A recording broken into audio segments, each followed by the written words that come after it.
Now, 20, you see, the subject matter of from 22nd to 27th, now practically, is a discussion of the possible form of world union and necessity of unification of the world under an administrative world state.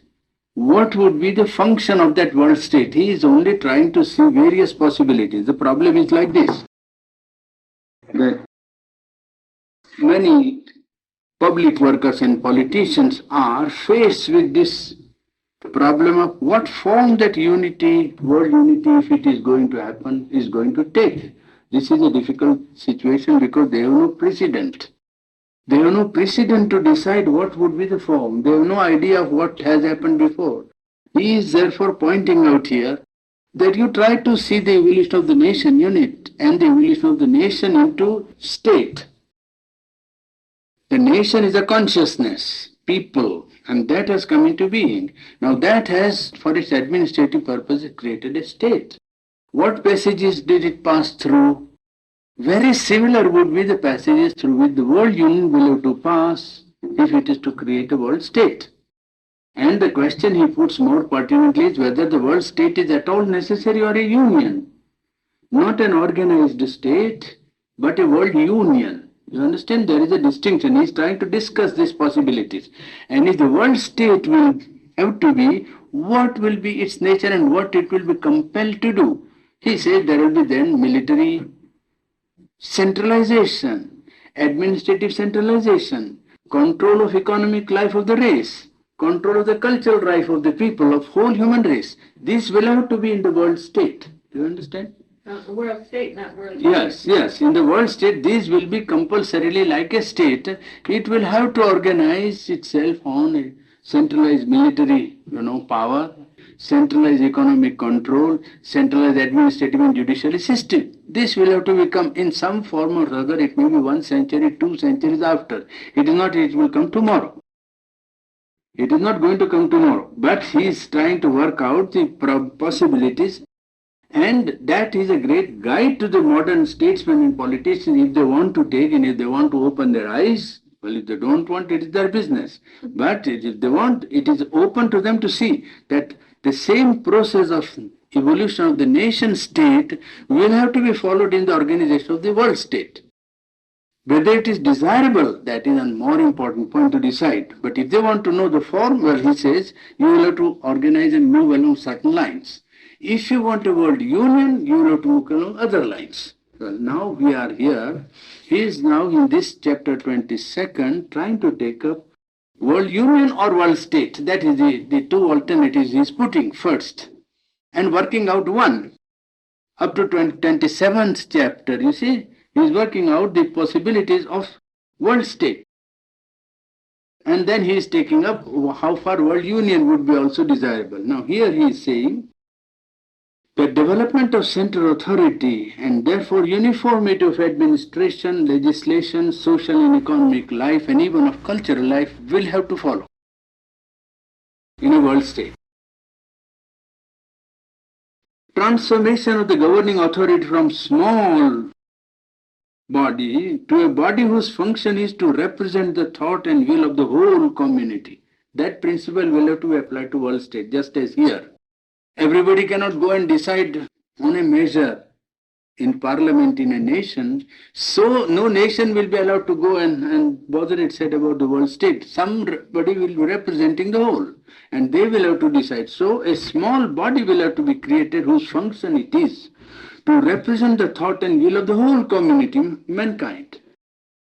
Just as parliament represents the nation and the peoples, so there will be a representative small body which represent the thought and will of the whole race. That is to say, natural and organic, group will have to, give place to rational and mechanically organized state. A rational, ordered and strict uniformity replaces a loose oneness full of natural complexities and variations. That is what happens. And then, now what takes place as custom or mass of custom and institutions will have to replace by an organized will. An organized will take the form of law and regulation, not custom and institutions. World state to replace natural organic unity of mankind, because unity is already there. The unity of mankind is not in question, it is existing there. What form it is going to take, whether world union or world state. So he says the unity is already there. Involuntary association, yes, of peoples, interdependence of peoples is there, then mutual influence is there, already working in mankind, which shows that mankind is already one in that sense. And isolation is practically impossible now. Common vital and common mutual existence has been accepted by all people practically, that this is, you have to maintain a common life, common at least commercial and interdependent life and mutual existence.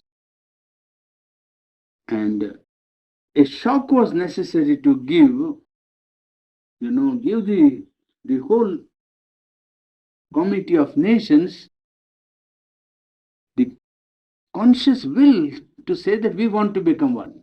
And that shock was supplied by two world wars. World War is already won, and shock was needed. And the Great World War gave that shock. Well, so the transition between this shock that gives the need to realize the world unity and the actual realization of whatever is waiting for man, whether a state or a world union, well, this is we are passing through a period of transition and therefore through a period of crisis. Period of transition, a period of crisis.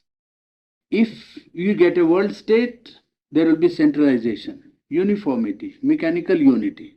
If there is world union, well, we will have liberty, variation, and a free, intelligent unity. These are alternatives between which mankind will have to choose or nations will have to choose. That is chapter 22nd. The substance of chapter 22nd I am giving you. It's a long chapter. Then in the 23rd chapter he discusses the forms of government, because that is a form of government that is trying to come into being, the world state. Loose union of free nations and empires, slowly well knit. That seems to be the present practical and ideal form at present. A loose union of free nations and also even of some empires. Slowly well knit, slowly coming together. That seems to be a practicable idea, a form that it can take. But generally in the mind of man, the state idea is dominant. He doesn't want to leave it like that to the variation of life. He wants to pin it down to some definite form so that he can be. This is the law of reason. Mind is not law of life. Life wants to be free and fluent and elastic, while mind wants to be rigid, and clear and definite and mechanical, almost trying to reduce everything to mechanical order. So the state idea is dominant. So you begin with a loose union and end in a state. This is what has happened in the nation unit also. You see, begin with a loose union of groups of people and you end into a state. Well, now state represent the united will of the nations. Such a world state will have to represent the united will of the nations. And then it will tend to increasing uniformity. Increasing uniformity. Even it may try to realize one language if it can realize such an impossibility at present. And if such a governing body is come to the top or is going to be organized, what would be the character and composition of that governing body called the world state or world union? You see, what is the character? Will it be monarchy? So that is ruled out practically. It will remain like a symbol as in England without any power and so on, symbol of them without any power. And in no continental country monarchy has survived. And when the last monarch is gone, it will be not that life has gone, but survival of monarchy has gone. Because even monarchy, where it is only a survival and not something living. Now, you call the republican form. But if you go to Asian countries, the republican form is not very natural to the Asian mentality, group mentality in Asia. You see, it is more inclined towards monarchical form. You see, because this is a spiritual symbol, you know, is the monarchy there. Monarchy is not merely one man ruling, it's a spiritual symbol that he will carry out our cultural, dharma or cultural function. The Asia mind looks upon monarchy not as an absolute ruler, but a spiritual symbol of their unity. And because Asian groups have been social democracies, you see, a theocratic spirit has dominated there. They are not economic and political in their leanings. They are more social and religious and theocratic. I mean, religious minded and religious, religion trying to govern the collective life. You see the Japan, Mikado. This is the position of the Mikado, and many countries like that. And China has thrown off the king and has become now republican. So democratic form is the contribution of Europe to the constitutions of the world, and particularly to those of Asia. It has not come to them, from their own, but it has come from the impact of the West. And in Europe, the monarchical idea is completely broken. So political Europeanizing of active mind of the whole race has been taking place. Europeanizing of the entire mind of the race, political mind is being strongly influenced by West. And Japan and Turkey, for instance, the monarchy was there, but it is gone, practically. You see, the force is Asia now is newly created intelligentsia, and if the intelligentsia of the Asian group life or democracies proves in its life, in its working out of this constitutional life of Europe adopted by them, they bring the inherited spiritual force to bear upon the problem of collective life, then something new can emerge. But that is a problem, it's not certain. What will the intelligentsia, newly created intelligentsia in Asia, people who are now taking part in democracies and elections and information of governments and state governments and passing laws and all that, that intelligentsia, I mean the middle class intelligentsia, which is newly created and which has tremendously dynamic roots available to them because they are inheritance of a spiritual culture. Well, if they have the capacity to put dynamic form to their inherited spirituality, then they can do something new and bring about a new form into existence now. And the turn, what turn this spirituality which is inherited by them will take? Social, economic, political, religious. What turn will this spirituality take? It will depend, he says, it will be determined by the mentality of the new intelligentsia. If the mentality of the new intelligentsia is westernized in its outlook of political and social life, well, their spirituality perhaps will only become individual and personal. If they have the capacity to give it a larger field of operation, then that spirituality can find expression in social, political, cultural life of the people. Well, what form it will take will be determined by the mentality of new intelligentsia, because the old forms of kingship and these have disappeared. Now, under the new leadership and under operation of this inherited spiritual force, what form of political constitution they will evolve depends on them. So, monarchical form for world union is worked out, you see, and in that world union or world state, nations will take the place of individuals in the nation, is it not? Just as in the nation there are individuals, so in the world state there will be nations. and they are mature entities. They are self-conscious and they are organized societies. Nations, when they go to the world state, will not go like raw people, you know. The individual in the collectivity might be raw, but nation going to the world union is certainly self-conscious, mature, largely organized societies.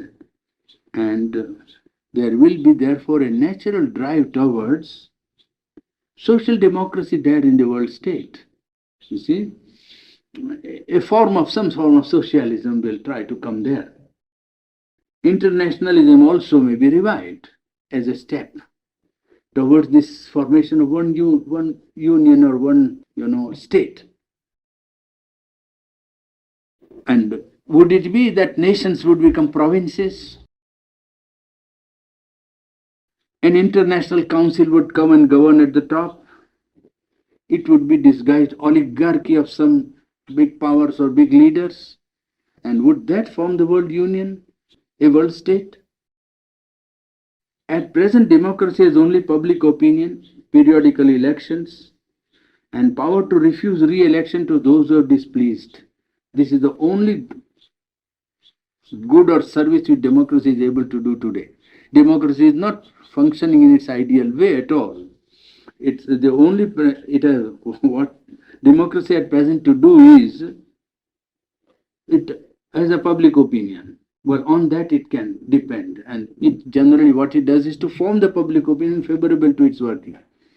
It is not molded by public opinion. That happens in one or two countries in the whole world, like England, you see, and where even vested interests are not able to influence much the policy of the government because the press is free. But even there were, press that were governed by big interests. So what happens is that public opinion as a powerful molding force of democratic life has its limitation because the state is trying to control the press. People or the democratic mind of the average man finds very little chance of getting expression and also getting effective voice in forming the policy of the nation. But there is only public opinion that is there. Periodical elections are there. That is how he feels democracy. A man who in democratic country, how does he feel that he is democratically free? Well, because he can say what he likes if the press allow him to say. Secondly, periodical elections. And he can refuse to re-elect those persons who have displeased him, or whom he doesn't like, or whose policy he doesn't approve of. You see?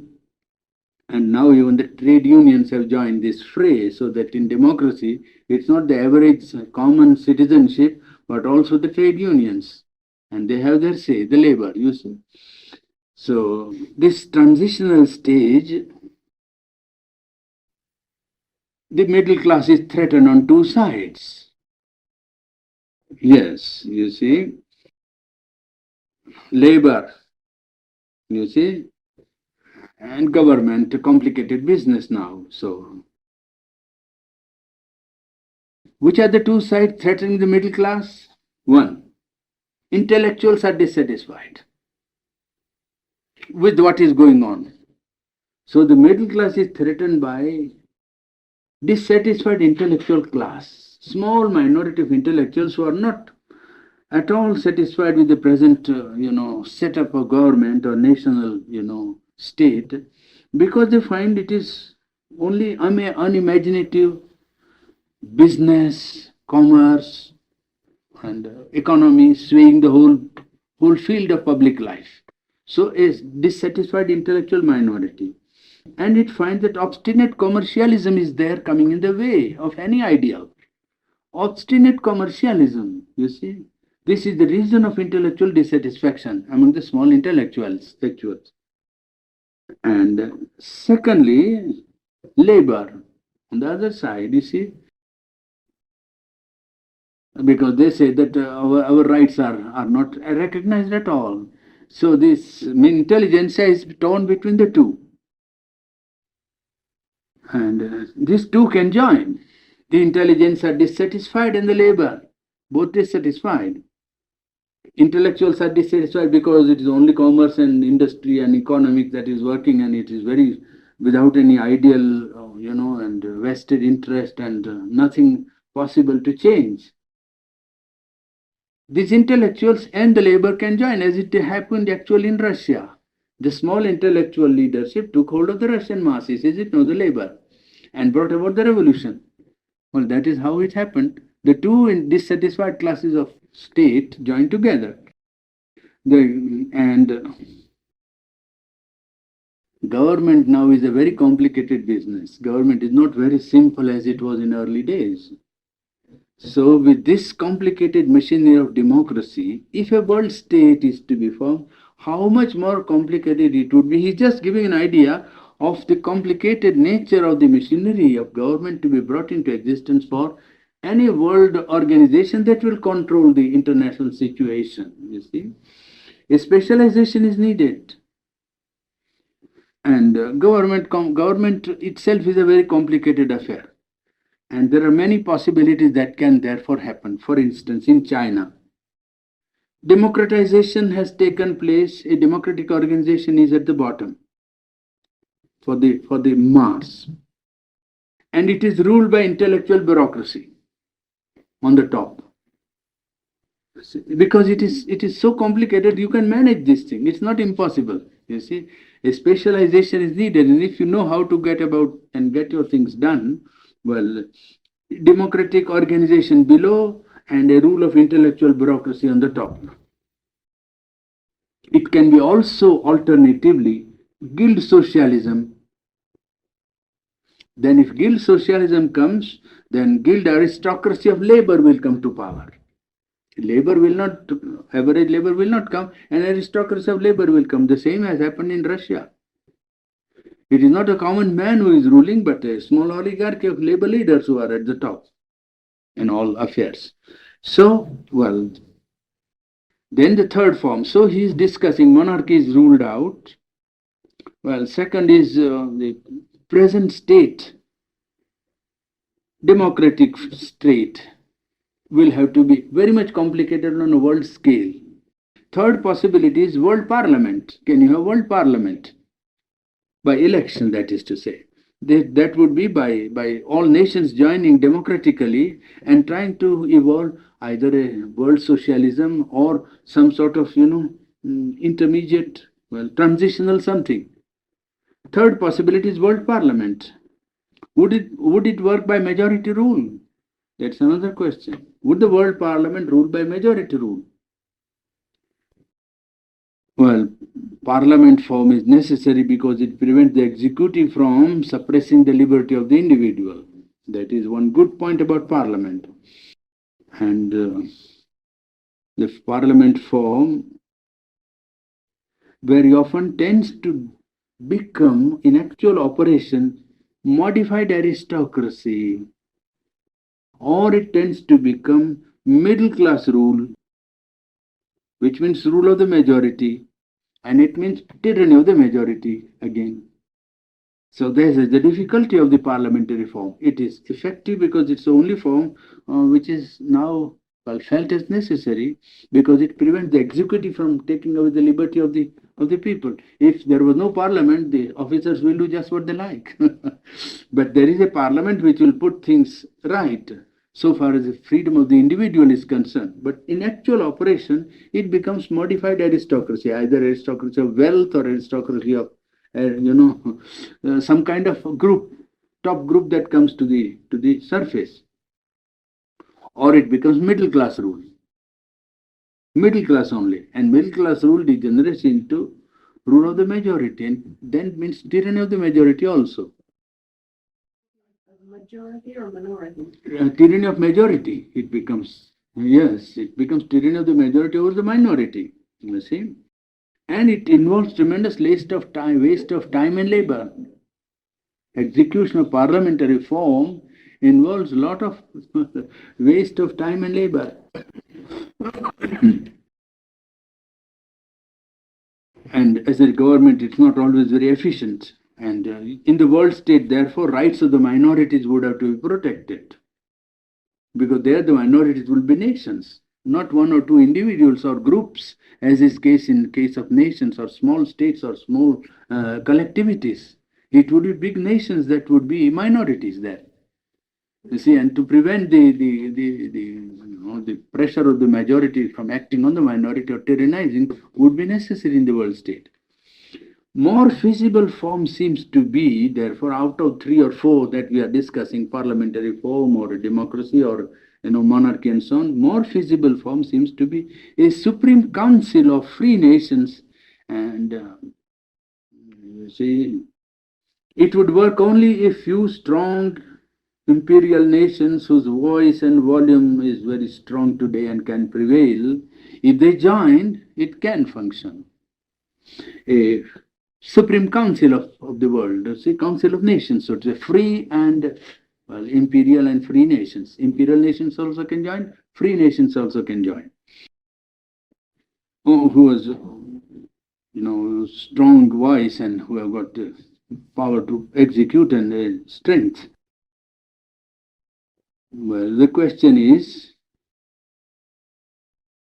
very doubtful whether, because in this organization of any of this form is full of doubt and difficulties, and at present you cannot say that we will solve the problem inevitably by forcing one form only.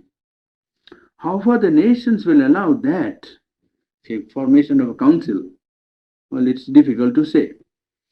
Form of the world government is not at present of supreme importance, but what is important is that unification of powers and uniformity would be necessary in whatever is brought into existence, whether a world state or world union. There would be necessary a unification of powers. Powers will have to be united in one body, concentrated in some organization. Well, that is at present the more important question after discussing the forms. In the 24th chapter, he discusses the need of military uniformity now, because any world union or any world state that is formed will require unification and centralization of authority. What would be first? In the 24th, he discusses the need of military uniformity. That world state, well, when you call a world state, it is all right, but people are one, and unity is loose, chaotic, you see. And there is plenty of unity that way, which is loose and organic, so to say. International commerce, cultural penetration of mutual countries and continents, Asia influencing Europe, Europe influencing Africa and Asia, and so on. Many, interpenetration of cultural life is already taking place on a vast scale. And world was already feeling this oneness, need of oneness somehow vaguely. And as we said last chapter, the European collision, it was that brought this necessity to the surface. European necessity or European collision, these two shocks of the World War, brought the whole necessity of world union to the surface. Now this collision or fight took place under military organization, is it not? The cause of the shock was military. Actual operations that took place were military. Cause was not military, but execution of this, yes, shock, well, was left to the military. Now he says people after the First World War were crudely, trying to diagnose the cause and said that, oh, German militarism is the reason. German militarism is the cause, and if that is wiped out and put down, the problem of world peace will be secure. This, he says, was a wrong reading and a very crude idea, according to him. German militarism, when depressed or put down, the whole thing would work. But the real cause is where, he says, first, international situation itself, in which, some people were trying all the time to get the best, were the people on the top trying to get advantage, and people who were not on the top always having the disadvantage. Germany was not the cause, you see. And psychology of national life, that is a national egoism. patriotic ideas, ideas that one's country is, my country right or wrong, and so on. You see, Britannia rules the wave, somebody saying, and French saying something about their liberty and so on. That egoistic idea of national life, patriotism, limited idea of national egoism applied to state. Well, that was one cause. Second cause, and these were in all nations. These causes, international situation, psychology of nation, and worship of national ego, they were in all nations. They were not in Germany only. So war was natural, necessary. Only German egoism of the nation was best organized and least satisfied. It was best organized and not satisfied at all. Therefore, naturally, the clash came through there. But it would have come otherwise even, because the causes were there in all nations.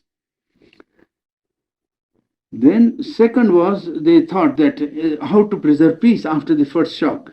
They thought that League of Free Democratic Nations could exert pressure and put down,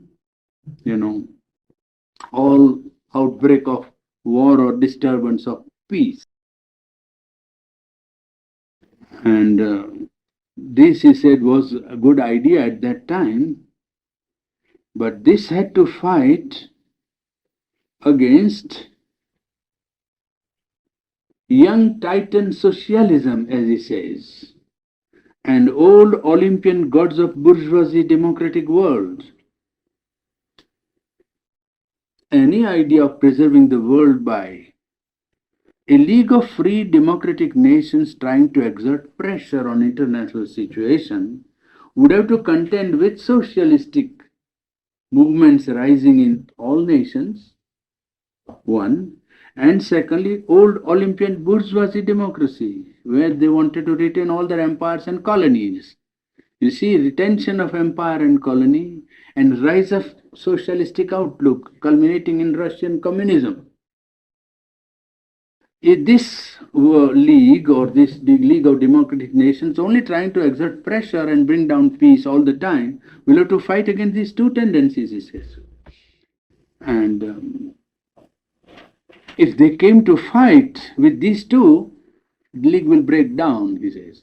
Such a league to preserve peace will have to admit defeat when it stands against organized effort at young socialism that was rising, or old Olympian gods of the bourgeoisie, old world, democratic world.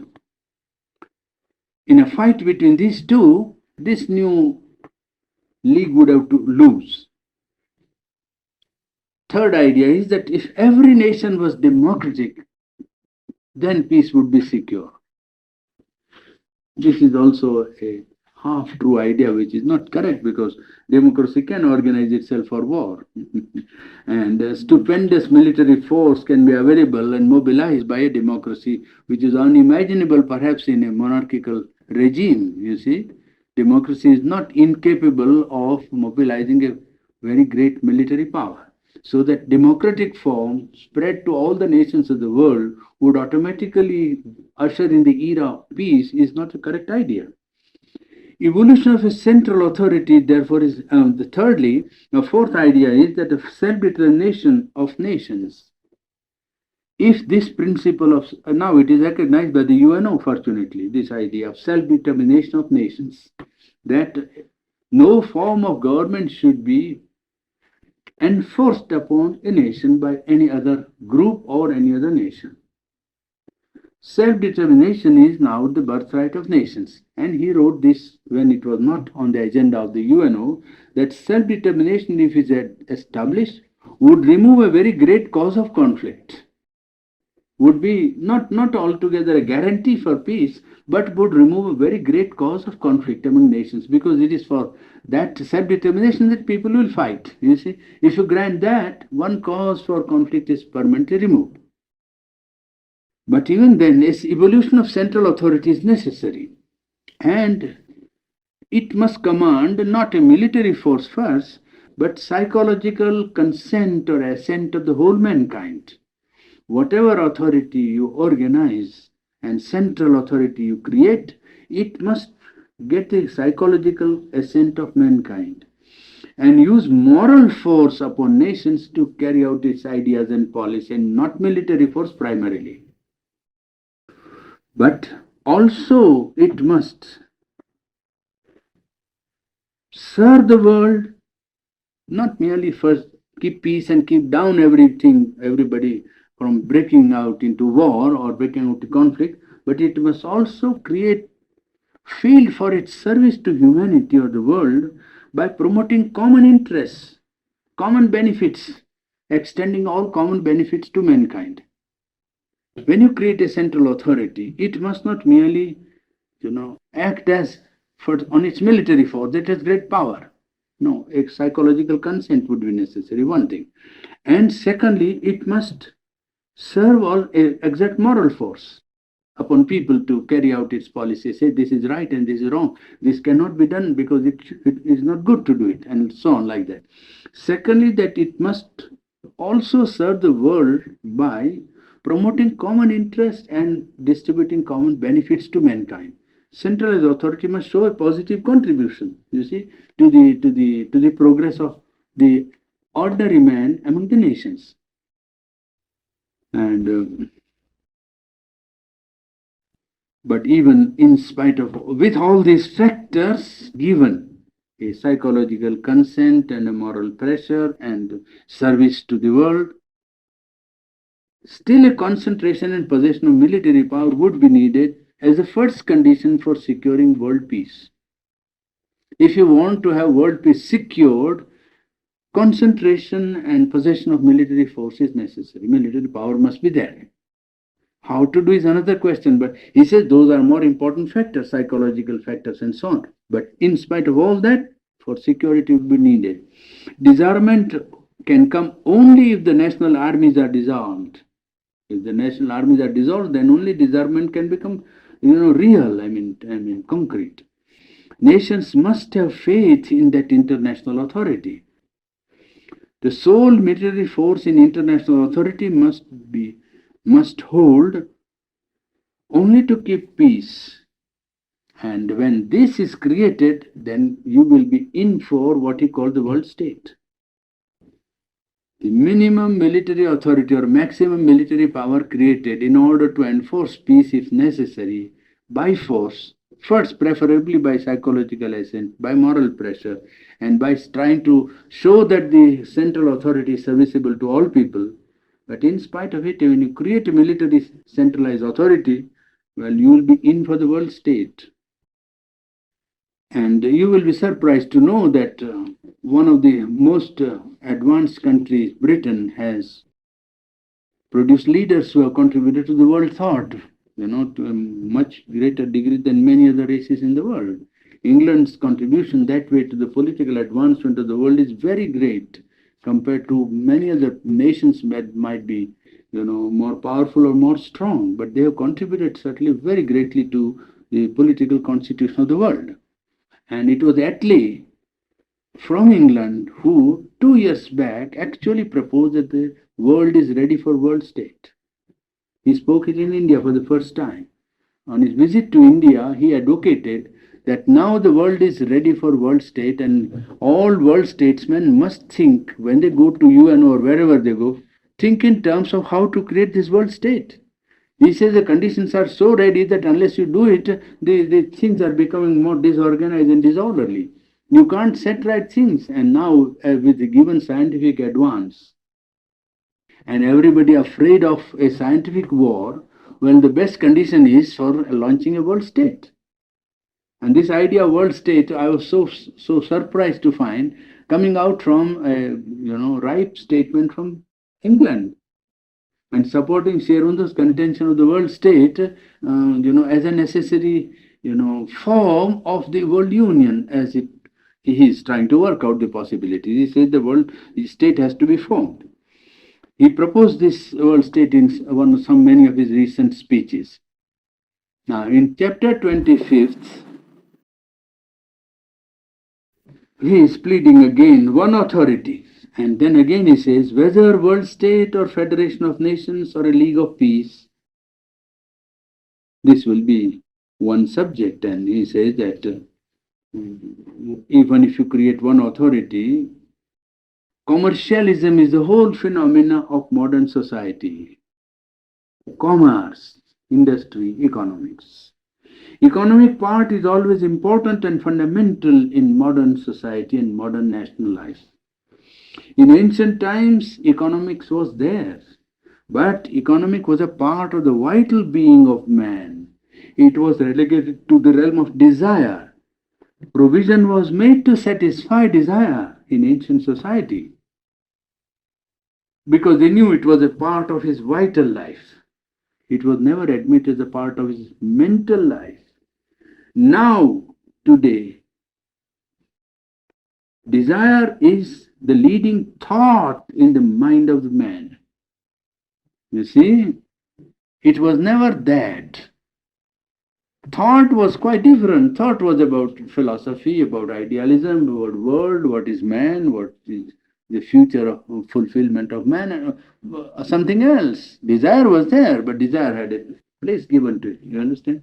Now he is pointing out the difference now in the structure of collective life that has undergone due to scientific progress in the last 150 years. He is pointing out that the whole form of society, the structure of society has undergone a radical change.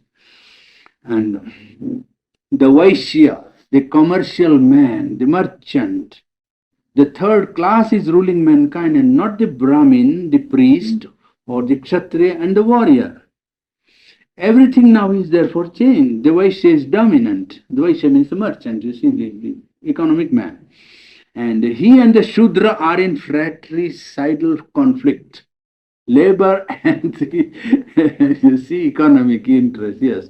The Vaishya and the Shudra, that is the merchant class and the labor class, they are in fratricidal conflict. And this has affected the whole international situation in international life of mankind.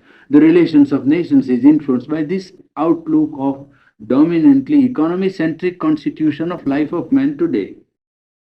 Even culture has become only a decorative element in man's life. How will this pass? It is no use, he says, emotionally trying to go back and call back the time spirit and say, let us reverse and get back the golden age of Victoria, which was really not the golden age, you see. But still, the time spirit is not going to bring back the golden age of the past, which after all was not the golden age. The end of this situation now in the human society and international life can come only if something in commercialism itself turns up in such a way as to change the nature of commercialism, like atom bomb, then perhaps commercialism may think now twice as to what to do with this new threat and so on. One chance, but it is not a definitive thing. Or by reawakening of spirituality in man. How will this change? By reawakening of the spiritual element or the aspiration for spirituality in man. If you can awaken that, or if something awakens in them, then this dominant note of Vaishya and Shudra fight will go down. Otherwise, it is not going to go down. What has actually taken place is only superficial, really, where people point out, as many very time our friends always point out, but such and such a place, so much change is taking place, that church is doing something, those groups are doing something, those people are doing something. Everywhere he's pointing a valuation of that he gives here. What has actually taken place in religious, spiritual, cultural fields is only superficial revivals, superficial religious revivals, secular idealism. But society as an economic and productive organization is there intact. None of these movements has touched it. Do you understand? None of these movements have touched society as an economic and productive organism. It remains intact with all its force. So, what is the result of all that revival? It doesn't tackle the problem at its root, you see. It's surface movement. is only superficial revival, as he says, and that is reading. That we must understand. We must not be deceived by appearance. It's good that something happens in place of nothing. It's all right. That's not the cure. Yes. What has actually taken place is only superficial religious revival, secular idealism, but society as an economic and productive organization is the main force, and that is going on. All cater to that. All cater to that. Even the best people who claim idealism, you see, the people who say, oh yes, how much is your ethical program now forwarded? Then they will say, oh, we have got one, $50,000 fund. That's it. How many people have accepted and lived their life? No, hardly one. They have preached, yes. And then every such exposition, how many dollars it brought? The man says he can't live unless somebody listens, and then he has to talk something which he will listen. And if he talks something which people say, oh, what a thing, well then, you see, that's it. So the domination is there even in the revivals. My point is that the domination is not reduced, because we see some revivals, there is no, we must not be misled into thinking that, oh, this attacks the problem. It does not even touch the problem, he says. It leaves this economic and productive organization of society as the main force, where all these are trying to put ethics, spirituality, idealism, some principle as a main force. You follow the logic of it? Yes. We must be clear when we see and think. You see, we must not have wishful thinking. It's good that something is good, and something is trying to be good. Good. Very nice. We are for it. We vote for it.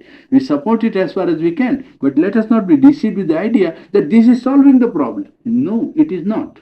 It is contributing to the continuation of the same society status quo. And let us be clear about that. And so, the war have economic and commercial causes nowadays. The causes of war are not military, but economic causes. And it dictates military and political action both. It is economy that dictates military and political action. Well,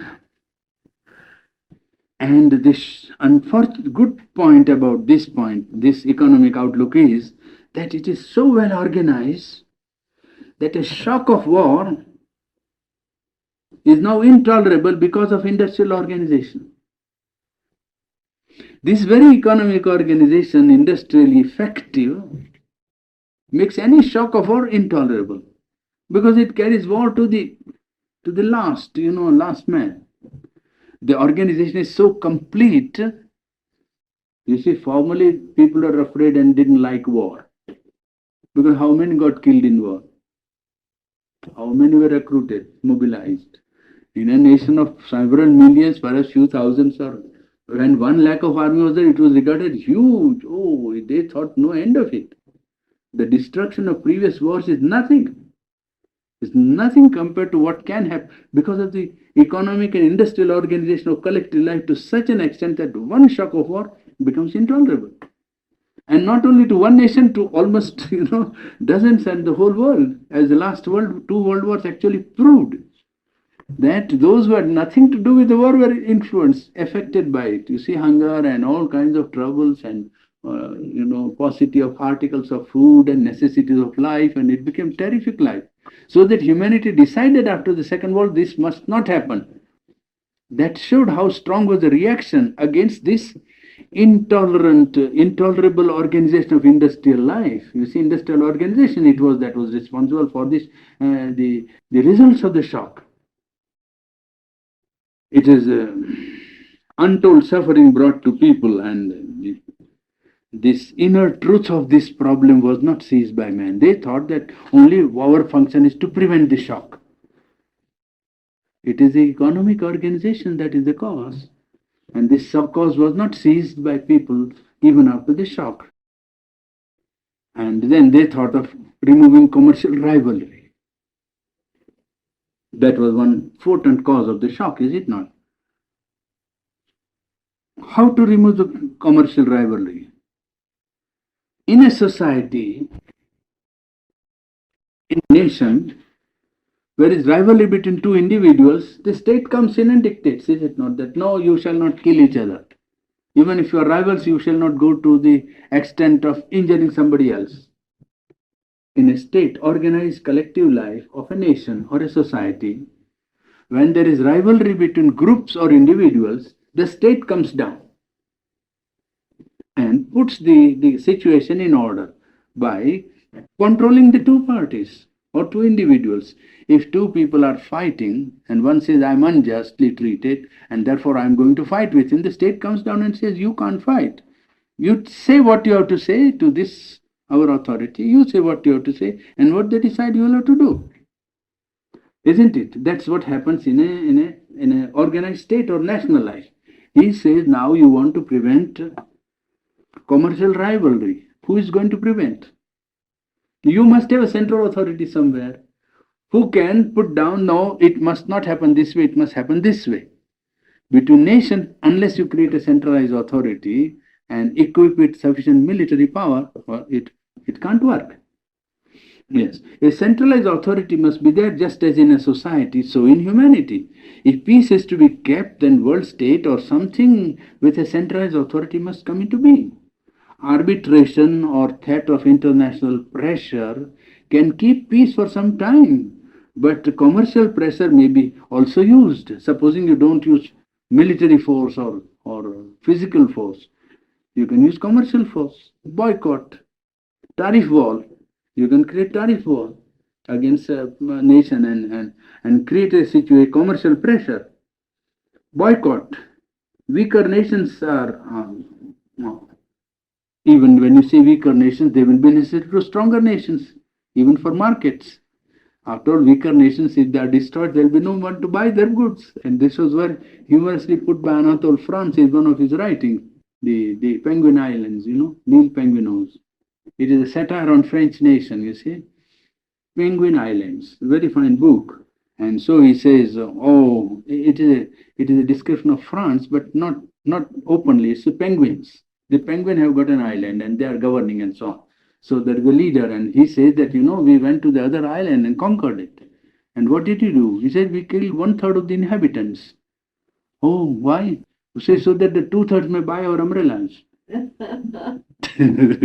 We killed 1/3 of the inhabitants and won the war. And then what happened? He said, oh, so the 2/3 can buy our umbrellas.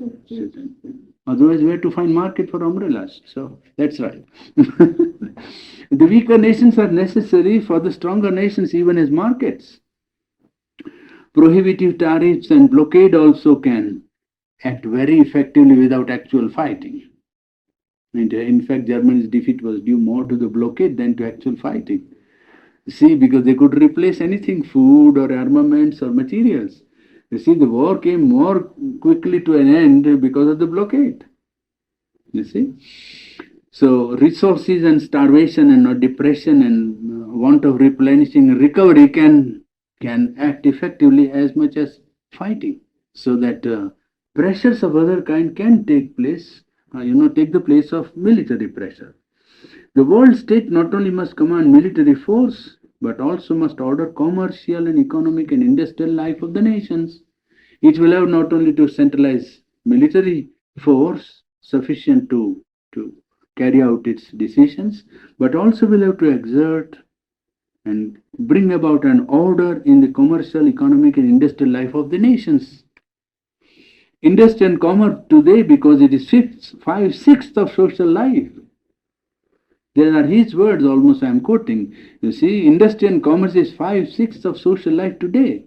And no world union can leave it out of its field. Economic principle is the governing principle of society today, and world force, whatever its form, will have to control it.